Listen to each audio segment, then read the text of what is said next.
నాగ చైతన్య, సమంత విడాకులపై వీళ్ళకి ప్రతి ఇంటర్వ్యూలో ఏదో ఒక ప్రశ్న ఎదురవుతూనే ఉంది.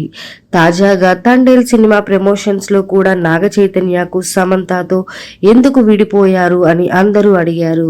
అయితే దీనికి కారణం చెప్పిన నాగ చైతన్య ఇప్పటి నుంచి ఈ వార్తలు అడగకుండా ఉండాలని నేను అనుకుంటున్నాను అంటూ తెలియజేశారు. అలాగే విడాకులు తీసుకున్నందుకు నేనేం క్రిమినల్ని కాదు, నన్ను అలా చూస్తున్నారు అని అన్నారు. అయితే ఒక ఇంటర్వ్యూలో నెలకి 3 లక్షలు ఇవ్వాల్సిందే అంటూ నాగ చైతన్య మాట్లాడడంతో చాలా మందికి ఈ విషయం తెలిసి సమంతకి విడాకులు ఇచ్చినందుకు నాగ చైతన్య ప్రతి నెల సమంతకి 3 లక్షలు భరణం కింద ఇస్తున్నారేమో అని అందరూ అనుకుంటున్నారు. కానీ అలా అనుకుంటే పప్పులో కాలు వేసినట్లే. మరి ఇంతకీ నాగ చైతన్య 3 లక్షల మ్యాటర్ని ఎందుకు తీశారు అని అంటే, నెలకి 3 లక్షల రూపాయలు పిఆర్సి టీంకి ఖర్చు పెట్టకపోతే మనం ఎన్ని సినిమాలు చేసినా వేస్ట్ అవుతుందని నాగ చైతన్య చెప్పారు.